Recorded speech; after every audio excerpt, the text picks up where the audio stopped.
Welcome to the Fantasy NBA Today podcast.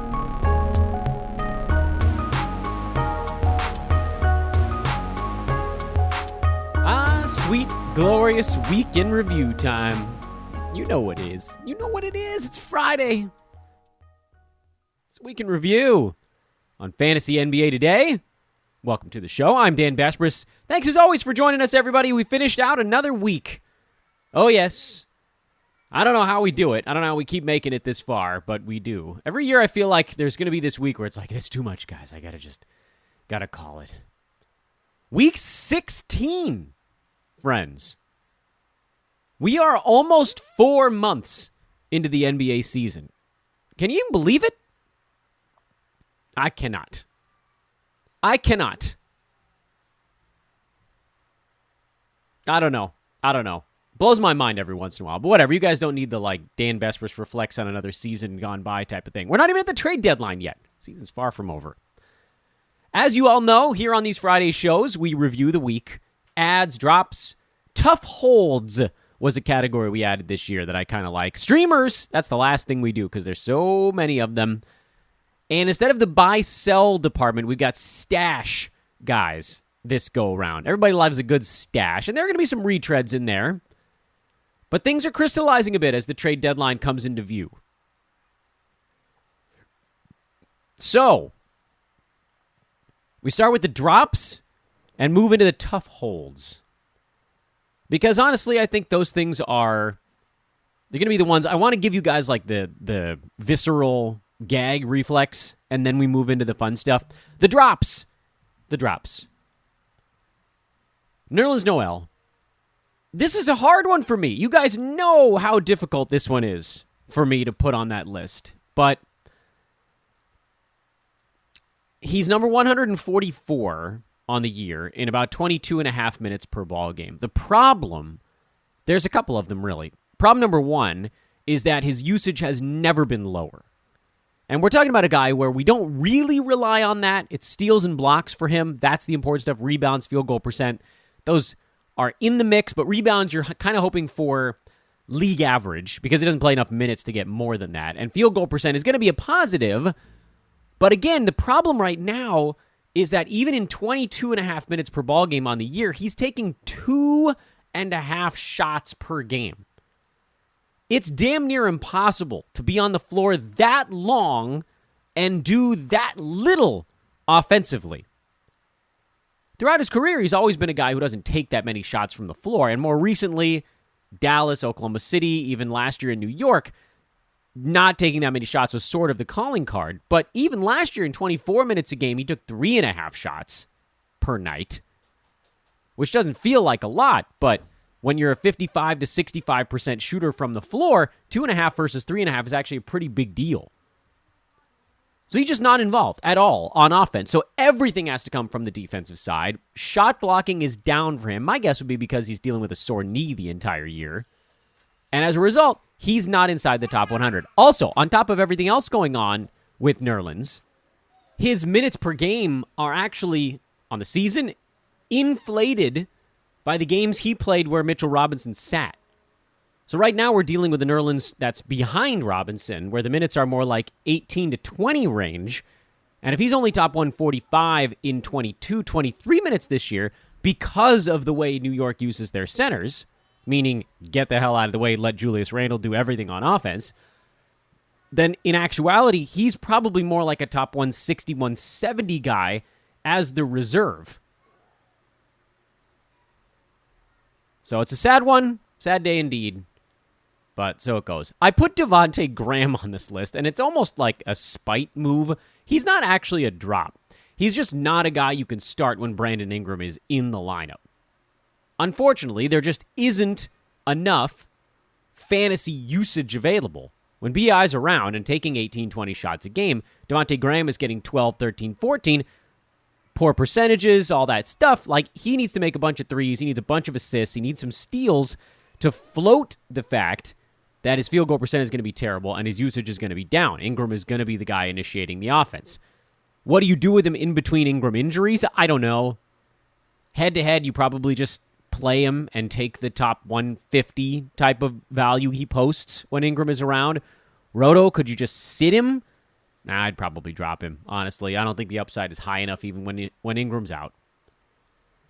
And this was a really tough one also. I put Olynyk Okongwu on this list, mostly because of what we saw in Atlanta's win over Phoenix, which is that against disciplined, good teams, his ability to be a factor lately is limited. You know, he was picking on teams that were making kind of foolish mistakes. Lakers that were unable to defend the three-point line, unable to defend the pick and roll, unable to defend him on the lob, destroying them.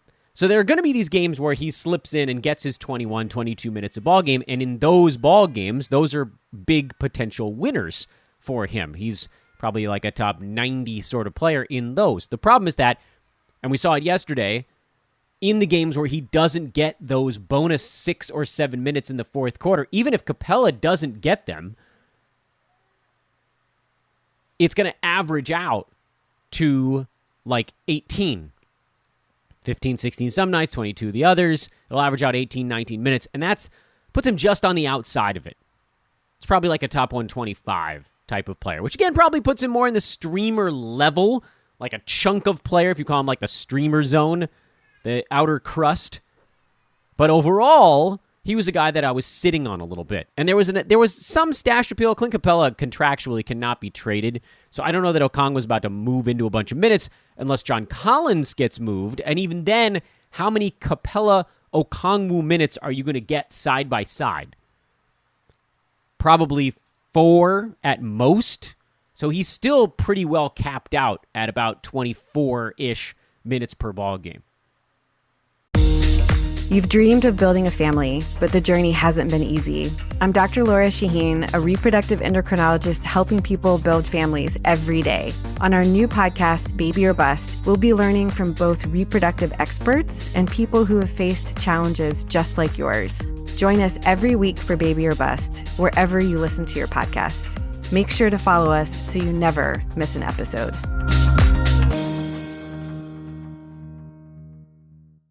At Firehouse Subs, a portion of every purchase helps provide life-saving equipment to first responders. We make our subs differently because our subs can make a difference. Like our fan-favorite Turkey Bacon Ranch, piled high with tender smoked turkey breast, crispy bacon, melted sharp cheddar cheese, and drizzled with creamy peppercorn ranch. And it's only at Firehouse Subs. Click the banner now to start your pickup or delivery order.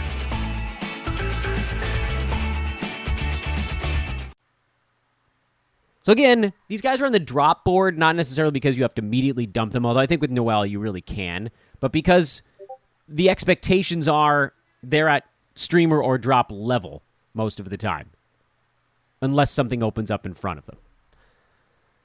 Guys in the tough holds department, although one of the names on the list, I had made up this list prior to some of the names on this list at least. I threw in there before the Thursday games happened, and this was one of them. Chris Boucher, because Toronto hadn't been playing their bench at all. So he became a tough hold, and then Toronto went into overtime. So again, try to forget what the starters' minutes looked like because they're insane, and just understand the fact that Boucher actually got to play a little bit in regulation,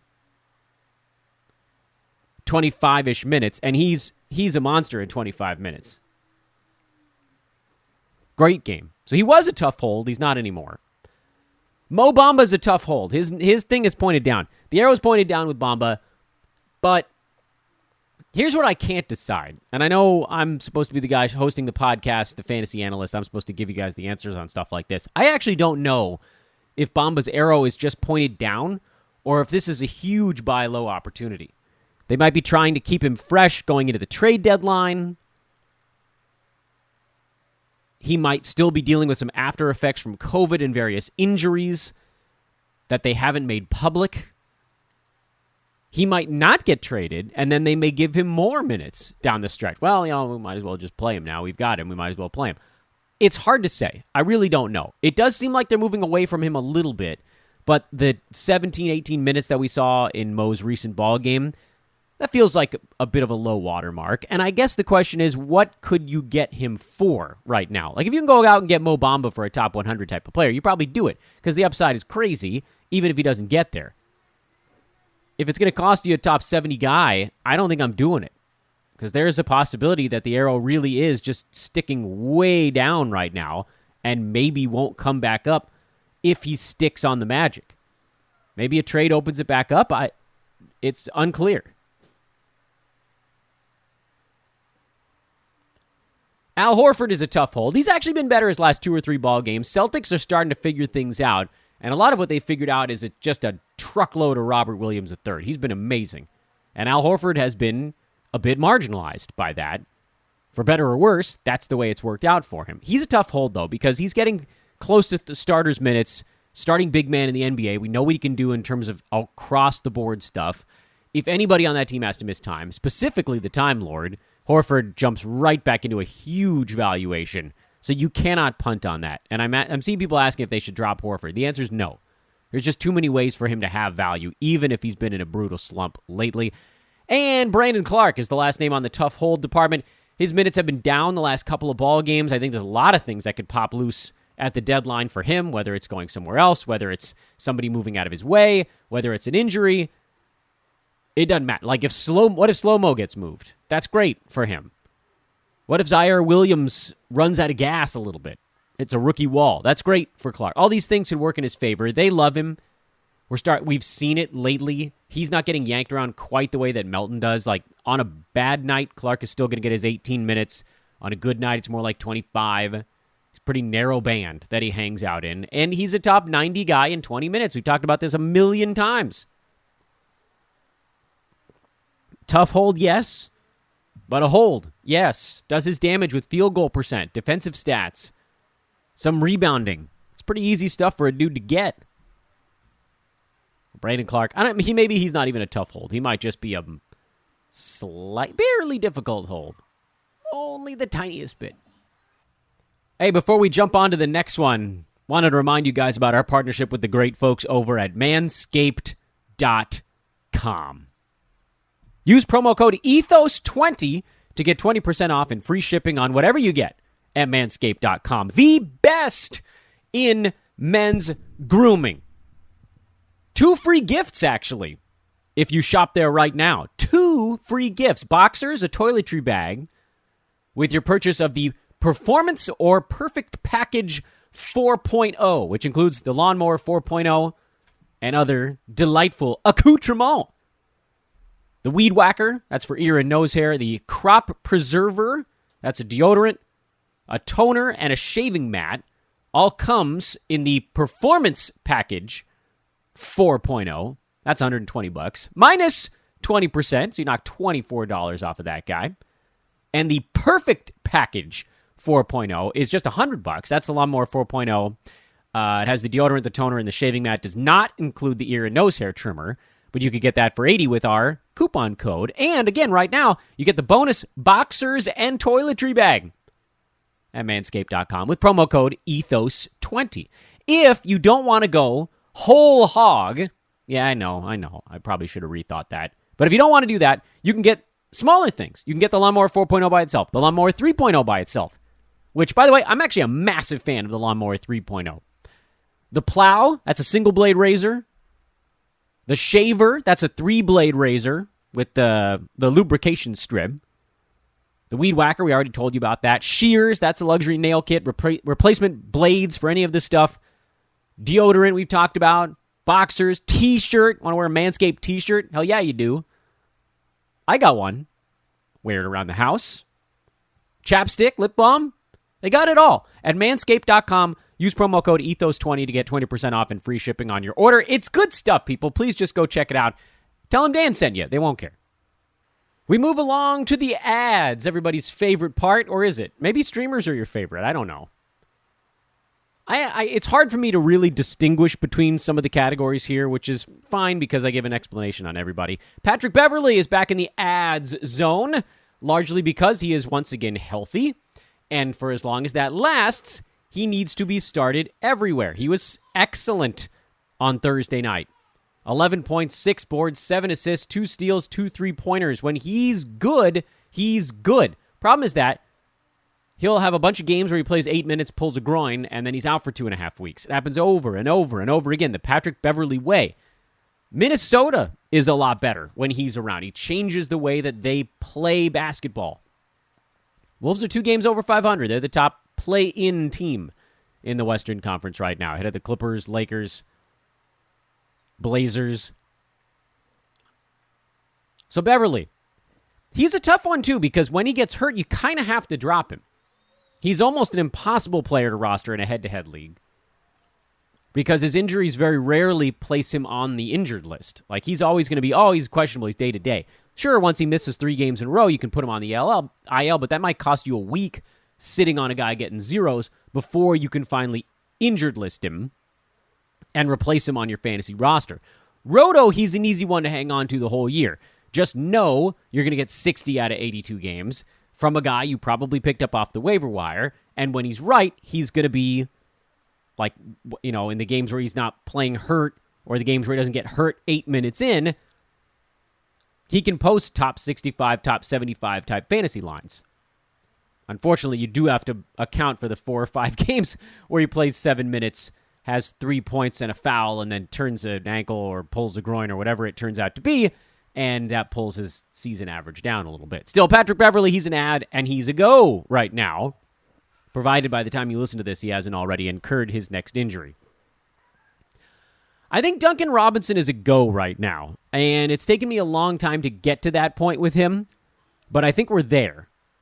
He's number 166 on the season, which I realize is not a particularly impressive number, mostly because he's shooting under 40% from the field on the season. This is, the claim to fame, the calling card for Duncan Robinson is supposed to be not that dissimilar from like a Joe Harris, who can get you a bunch of 3-pointers without completely tanking your field goal percent. It's a little different. Robinson's probably going to hit more 3-pointers. His field goal percent is going to be lower than a healthy Joe Harris. But it's not supposed to be this bad. Over the last month, his field goal percent is about 45. He's creeping up a little bit. Admittedly, the other things are a tad lacking for him. And over the last couple of weeks, he's in the 125 range, which to me puts us kind of on pace for where we want him to be. The issues right now for Duncan Robinson are that he's really doing nothing besides shooting 3-pointers. And that may or may not change. But if you look at Thursday's game, even 3 rebounds and 3 assists, even 1 steal, getting a couple of free throws up. It was a blowout, but he still logged full starters minutes. With just a few little tiny things on Robinson, he can go from that 125 range to 90 real fast. In fact, you look back 2 seasons back, that was when he was hovering in that 90 range. His stats are not that different from this year, other than the fact that he shot 47% from the field and 45% from three-point land. So if suddenly now he starts to move back into that 47 and 45 range, which, maybe he does, maybe he doesn't, his other stuff is actually up. Field goal attempts are up from 2 seasons back. So his scoring could very well get to that point. And then the other things don't have to change all that much. He's percentages away from being that top 90 guy. So I kind of like Duncan Robinson right now.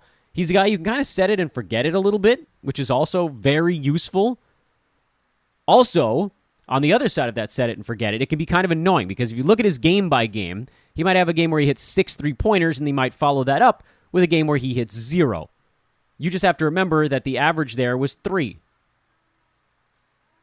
Don't look at every game. It's the Danny Green syndrome. His teammate is another guy on my ads list. I think PJ Tucker, now I know he's playing through a thing right now, so perhaps this isn't the right moment for it, but I think PJ Tucker is an ad. Miami might make a move at the trade deadline that ruins possibly both of these calls, but for PJ, his usage is up these days. Over the last month, he's taking 8 shots per ball game, and he's just outside the top 120 with pretty good rebounding and steals numbers, and not a whole lot holding him down over that stretch. Over the last 2 weeks, he's a little over 8 shots per game. Neither PJ nor Robinson is a guy you'd point to and say, oh, look at the upside on this guy. Because if things break right, Duncan Robinson is like top 85. For Tucker, if things break right, he's like top 95. But that's startable. That's long-term startable. By the way, I'm not doing these in any order because the next name on my list I actually like more than the previous two Heat, and that's Daniel Gafford, who we must have mentioned at least once on every episode of the podcast this week, and we'll mention him again today. And Gafford is an ad because Thomas Bryant is out, and he's moved back into the starting lineup, and the Wizards are better when he's their starting center, playing defense and actually taking care of the glass a little bit. He moves better than Bryant does. He needs to be rostered, and he might move into a better valuation post-deadline. This is a classic streamer with benefit situation who gets the ad because of an injury, but there's something on the horizon now. Just 6 days from today, Friday, recording this podcast, just 6 days away, if he gets moved, if Montrez gets moved, if Bryant gets moved, then boom, Gafford ends up in this spot for the rest of the season. That is a streamer with benefits if I've ever seen one. I put Lou Dort on this list, but that was really the case from the moment that Shea went down. So that's an easy one. We don't need to go into any detail on Lou Dort. I put Grayson Allen on this list, and even as I say it out loud, I'm probably going too far with this. We just saw him play really well at the beginning of the year. And the thing, of course, then was that he was getting shots, which he stopped getting when Middleton came back, when Drew Holiday came back, when Giannis came back. But I do think he's lapped Dante DiVincenzo. I think that the starting job and the pretty big minutes are pretty much belong to Grayson Allen at this point. The question is, can he get 10 shots per game? If he gets 10 shots per game, he's a startable fantasy guy. He's about top 110 in that range. If he gets 30 minutes per game, he can get you about a steal. That's fantasy startable. So he's real close. And at least if you compare him to some of the other 3-and-D guys that I brought up a minute ago, like P.J. Tucker, I think I'd probably rather have P.J. because of the rebounding is a little more reliable. Like if Tucker doesn't take a shot, his fantasy line could be salvaged by 3 steals and 6 rebounds. If Grayson Allen doesn't take a shot, you're probably talking about 3 rebounds, maybe a steal, maybe an assist. Things get ugly faster. So he's probably more of a streamer type, but whatever. I didn't put him in the streamer department because I don't think he's getting this recent activity level for any stream-relevant reason. He's just now the starter. He's the other guy with a bunch of studs, and he's been pretty good, and he hasn't been shooting the ball particularly well. Pretty average, but 30, 31, 32 minutes his last 3 ball games for the Bucks. He's hit 7 3-pointers over that stretch. And we'll find out more tomorrow. They play in Portland. They start a road trip, tough West Coast swing for the Bucks starting on Saturday. Can he keep it up? The 6 assists in the last game was very out of the ordinary, so don't expect that to keep going. If we saw a bit more consistency in the steals department, I think I'd have a little more confidence in this call. And then I threw Ayo Dusumu back on here, mostly because he was someone that we were talking about a bunch on the pod, and people were like, oh, should I drop him because Levine's come back? And I kept saying no. And then Lonzo getting hurt and Caruso getting hurt, that helps. If those 2 guys were back around, then Dusumu probably does end up getting fantasy dropped. But those guys are gone for 6 to 8 weeks still.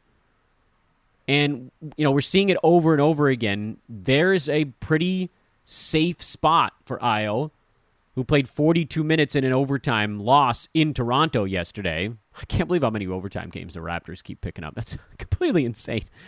11 points, 4 boards, 8 assists, a block, a 3-pointer. He's been great. This is why you hang on to guys. This is the same story on a Chris Boucher. This is why you hang on to guys through a couple of down games. When you know what they're capable of, when you know what the role appears to be, you can make a better call. And by the way, I'm not talking about Boucher from the beginning of the year. I'm talking about recent Boucher, because we held on as long as you could at the beginning of the season, and he was just horrible. And he wasn't playing at all. No minutes were happening. And then the whole team got hurt. They had no choice, and he figured out how to be a team player in the moment. Good for him. But we're not talking about Boucher. We're talking about Ayo Dusumu being an excellent fantasy player as the distributor and a bit of a defensive specialist for Chicago at times. Meanwhile, Zach LaVine is playing through back spasm, so his numbers are not going to be as brilliant as usual. That's going to slow him down. I don't know if you guys have had back spasms in your life at any point. They are horrible. it's very hard to do almost anything at all. So let's assume he maybe misses a game here and there. That's a bump for Dusumu. That's a bump for DeMar DeRozan, a bump for Nikola Vucevic. Even Javonte Green had a pretty good game on Thursday, although I'm not jumping in on that one. 33 minutes in an overtime game. You can dial that back a little bit. He's had a couple of better games recently, but the inflated defensive stats are probably not something that keeps up for him on a game-to-game basis, at least not reliably. This portion of the show is brought to you by our friends at ThriveFantasy.com and the Thrive Fantasy app. Prop up, people, with prop bets at Thrive Fantasy. No longer must you toil at the deepest corners of the darkest dumpsters in DFS gaming. No longer must you try to figure out if Saban Lee is going to play 6 minutes in a ball game and take 4 shots. No longer must you try to figure out if Jeremiah Robinson Earl is going to log more than 19 minutes in a basketball game. No longer must you determine if Matt Thomas is worth playing on the Chicago Bulls. Because at Thrive Fantasy, you only need to focus on the names, the big names, the superstars, the folks you care about. 20 prop bets to choose from. You pick 10 overs and unders. If you get the most points from your selections, you win money in the Thrive Fantasy Tournament du jour. 100% deposit match bonus and multiple free game vouchers with just a $10 deposit using promo code ETHOS, ETHOS. Head on over there, throw $10 in the account, and you get another 10 on the deposit match, and 2 $20 contest entry vouchers. $60 of play for $10 of deposit at ThriveFantasy.com with promo code ETHOS. Check them out now. They're a fantastic partner. You guys are going to have a lot of fun. I promise you're going to enjoy yourself. It's fun. In my estimation, it's better than traditional DFS. I know that plenty of folks out there love regular DFS. I'm just not one of them. So something different, something special. This is right up my alley. Thrive Fantasy, they've got the app, Apple Store, Android Store, wherever you got to go, or the computer, ThriveFantasy.com. That's where my old people like me go to play it. Check it out now. Go to play it. Check it out now. And finally, the streamers, and they are plentiful again these days, thanks to the fact that everybody's hurt. Hello, run up to the trade deadline. Everybody's looking forward to the All-Star break, which of course is a week later. It's not during the trade deadline this year. I can't remember when it was and when it wasn't. There was a stretch there where they put them at the same time so that players could just go from their home to the new team they were playing for. It's back to separate again this year. Anyway, doesn't matter. Everybody's hurt. That's all you need to know. So some stream names to keep an eye on. Thaddeus Young, who our good friend Jonas mentioned as a potential trade deadline stash candidate, got himself a start and played 24 minutes in the Spurs blowout loss to the Heat on Thursday. Had 7 points, 8 boards, 3 assists, and 2 steals, and that's kind of a low water mark for him in 24 and a half minutes per game.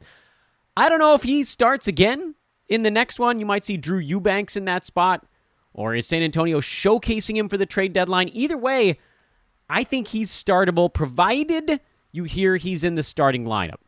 If we find out he's getting yanked and going back to a 12, 13-minute bench roll, you move a different direction. No question about it. But as it stands right now, he's an interesting streamer.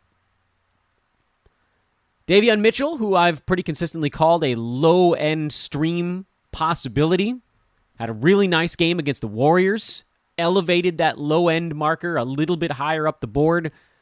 In general, though, he's a low field goal percent, three-pointers threat for the most part. Just kind of did a little bit more for one night only. Want to do that in a one night only, the special Davion Mitchell.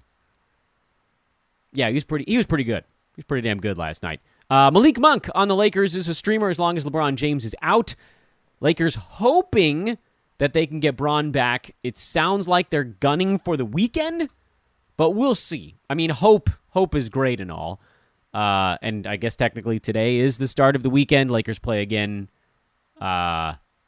tomorrow. Make sure I get my schedule right. And then they're off for 2 more days before a back-to-back. I think LeBron probably sits the game on Saturday against the Knicks. maybe tries to make his comeback in Portland next week, which I know means he's missing 2 more games, but he could sit out 2 more games and basically get an extra week of rest on that knee.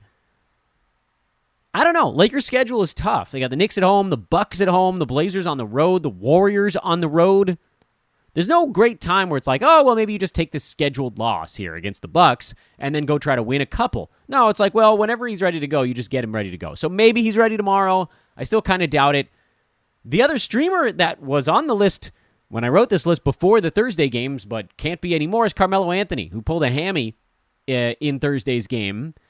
And the Lakers lost probably the team's second best scorer behind Anthony Davis. You wouldn't have thought that losing Melo was going to be a really big deal for this team, but they are devoid of offensive options without Melo on the floor. I don't know that Melo going down actually opens anything up either. I don't think anybody else on this Lakers team has the ability to score. Who are they turning to now? There's no Kendrick Nunn still. He'd have been the guy. THT doesn't have range, really. Monk is going to have to do a ton while LeBron is out, so he becomes a doubly impressive streamer. And Melo, unfortunately, has to get shelved. Chumo Kiki is a streamer who didn't have as good of a ball game as last time out because the defensive stats went away. And, you know, there's something to the idea that it's going to level off and it's going to be kind of funky when they do, but he's pretty consistently playing 24, 25 minutes a game right now. And that's, given how good he's been on the defensive side, that's enough. But I'm still calling him a streamer because until one single body moves out of his way and he can start and play 30 minutes, there's always going to be the looming specter of the defensive stats normalizing. He's a good steals guy. He was last year. We saw it in his rookie campaign, but he wasn't this good. So I still think that stuff is coming down, and you could create a bit of a buffer against that with him playing another 4 or 5 minutes. A couple extra points, some fraction of a rebound, some fraction of an assist, fraction of a three-pointer. So if the steals do come down from his crazy recent run of like 2 steals a game and almost a block a night, then maybe the other stuff can elevate. You can get him back over 10 points per game. It's not a big number or anything, but that's the way that this sticks. But that's why he's a streamer right now, because I don't know that it's going to work that way. Maybe things swing the other direction in Orlando. Justin Holiday, Chris Duarte are streams on Indiana, while all of their usage guys are down. Isaiah Jackson was going to be a stream out there, and I can't put Terry Taylor on this one. I just can't do it. I know that I probably should, because there just aren't any other options available. He had 24 and 16. It's a pretty big game on Wednesday. They're playing again tonight against Chicago, and maybe he has another big ball game. I get the feeling that Indiana's just going to be kind of trying to figure out who the hell can play on any given night, and then that person is going to get to play. But Duarte is in their plans. Justin Holiday is a veteran, so he's going to be out there and getting some actual run. Torrey Craig is probably going to get some run, but he kind of cost himself my trust by completely disappearing earlier this month. Or I guess it was last month. That was January. This is the early part of this month. You know what I mean. 2 weeks back. So just Holiday and just Duarte for me. I'm curious what's going on in Charlotte. I have to believe that Gordon Hayward's return pushes P.J. Washington back to the bench. But you can see they're trying to figure out ways to shoehorn him into more minutes. They just can't seem to figure out how to do it. What's the way that they get him into those extra minutes? It makes him someone that you kind of want to roster when you know the team's like, how do we get this guy more playing time? Because he's top 150 and only 24 minutes per game. You get him up to starters minutes, he's inside the top 100 and has top 75 upside. I just don't see how they get him there when Hayward is healthy. We need Mason Plumlee out is what we need.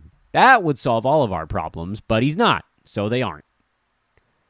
Cedi Osman, horrible free throw shooting game his last time out, but as long as Darius Garland is on the shelf, Osman is worth streaming. And we already know that Garland's out for tonight. He was ruled out for tonight yesterday. Maybe things change in the next few hours. I doubt it. But his back is messed up. And Osman's a good foul shooter, so that was kind of weird. He's not a great foul shooter. And is down this season. He's at 63% this year. But he was 80 last year.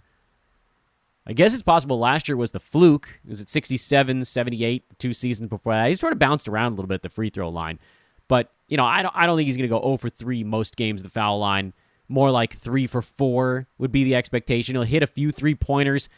And he had 12 assists 2 games back while kind of playing point guard. Brandon Goodwin shared that role with him last time out. Ugly loss in Houston. Not going to be a fun one. That's not a fun stream. Maxi Kleber's a fun stream. Where the hell did I put Reggie Bullock? Oh, I jumped right over Reggie Bullock in the ads department. I put Bullock in ads, and I put Kleber in streams, and frankly, you could change him around if you wanted to. I don't give a you-know-what. I just think that Bullock's value was much more heavily tied to the Tim Hardaway Jr. stuff, and he's out for the year. And Kleber's value is much more tied to Kristaps Porzingis, who could be back in any ball game. We don't know. He's just day-to-day, kind of out indefinitely, but apparently not that far out. At the end of the day, what's the most likely scenario? The most likely scenario is that when Porzingis comes back, both Kleber and Bullock lose enough usage that they fall back out of favor. And for Kleber, he's going to lose it because his minutes go down. For Bullock, he's going to lose it because his shots go down. So this is why there's streamers, and frankly, I should have put Bullock in streamers as well. These are streamer-level guys. The only reason I had Bullock one click higher is that I thought, well, there's a chance that Porzingis coming back doesn't take that many shots away from Reggie. He's been doing it in three-pointers and steals and a couple of rebounds. It probably does knock him back down, but I think the odds that it doesn't are just a tiny bit higher than the odds that it doesn't knock Kleber down. Did that make sense? Sort of a hard sentence to follow.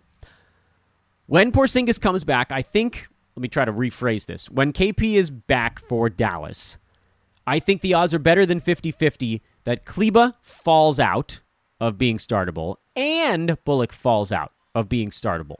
Better than 50-50. But I think with Kleber, it's like 90-10 that he falls out. And with Bullock, it's like 80-20. So there's just a tiny bit of a higher chance that he doesn't fall back. But for both guys, it's a much higher than 50-50 shot that they do fall back. So they should be streamers. Nick Claxton is a streamer because he's going to be really good, but it is very much tied to LaMarcus Aldridge being hurt. That's a pretty easy one to break down, isn't it?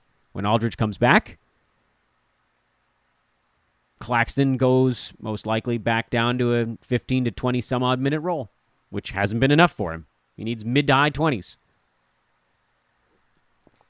And Royce O'Neal, last name on the streams. I forgot to do stashes. Royce O'Neal is the last name on the streamers list. He's going to be really good as long as the Jazz have no centers left. He's number 81 on the year now on a per-game basis, which is kind of amazing. No one would ever notice.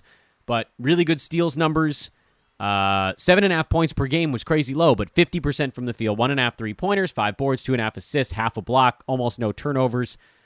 League average free throw shooter. And just an opening right now to go get a couple extra rebounds or a couple extra three-pointers or just get a little bit closer to the bucket, whatever it needs to be, he's been doing it. He's a streamer. When Gobert's back or Whiteside is back, whatever it is, O'Neal is not going to carry this kind of value. He's not going to be top 75. He'll fall back into that 100 to 115 range. But for now, you can get him going. Before we do our stashes, the 3 guys that I've been looking at more lately than before, I thought I'd give a shout out to the 2 sponsors that we didn't mention earlier in the podcast. One of them is, of course, our buddies at mybookie.ag. Sign up today with promo code HOOPBALL, yeah, it's the old site name, and get a 100% deposit match, I think, or is it 50% deposit match? Dano screwed up the read. Doesn't matter. Go check them out. Also, I've got a gift-wrapped prize for you if you sign up for mybookie.ag soon, but you got to tell me. Hit me up on Twitter. Say, Dan, I'm interested in the mybookie.ag sign-up bonus, and I'll tell you how to get it done. At Dan Bespers on Twitter. Did I even do that at the beginning of the podcast? I might have forgot. Doesn't matter. I did it now. And our pals at expressvpn.com. I'll tell you more about them next week on the show. Got some additional news on expressvpn.com/hoopball. It's a URL. It's a link. It's not a code. Get 15 months for the price of 12. Signing up today at expressvpn.com/hoopball. Hoop ball. That's an easy one. All right, 3 guys I'm looking at on the stash board. And again, there is a bit of a parallel to some of the other guys that we've talked about on this show that our guests have mentioned. But right now, these, I believe, are my 3 favorite stashes. And I'm not even going to mention Alperen Şengün because he's rostered everywhere. He's already being stashed by somebody. There's like almost 100%. There's like a 98% chance that that's the case in your league. If he's not, you might as well go look at it.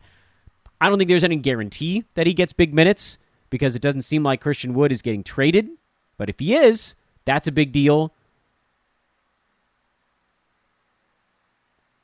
And maybe they find ways to get Şengün more minutes, even if Wood isn't traded. Either way, you need to squat on him. But here's the 3 names that I don't think are universally stashed. In fact, many of them are probably getting dropped as we speak. But guess what? I think there's a reason to hang on to these dudes. First one is Kelly Olynyk, who's not seeing enough time in Detroit right now. Not with a healthy Jeremy Grant.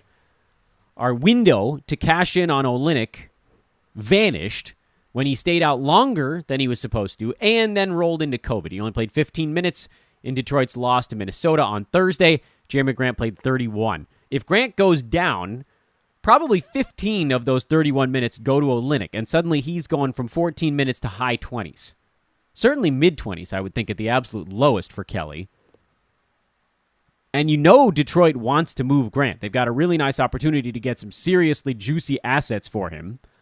He's good. He's young. His contract is not horrible. He can make contenders better. This is the opportunity. So I got to think that he is on the move. And for that reason, you have to sit on Olynyk. We're so close to the deadline now. And you know what? It's fine. If Grant doesn't get moved, if Olynyk ends up stuck behind him, then fine. You dump him. But there's just too many ways that this one works out in the right favor. No, you're not starting him in a Roto League before that time. You can't. He's not playing enough minutes right now, so it wouldn't make any sense. But we know his upside. We know it's insane. And you got to hang on at this point. We've come this far on Olynyk. Missed his first chance at value, but maybe, just maybe, he'll have a second chance at it.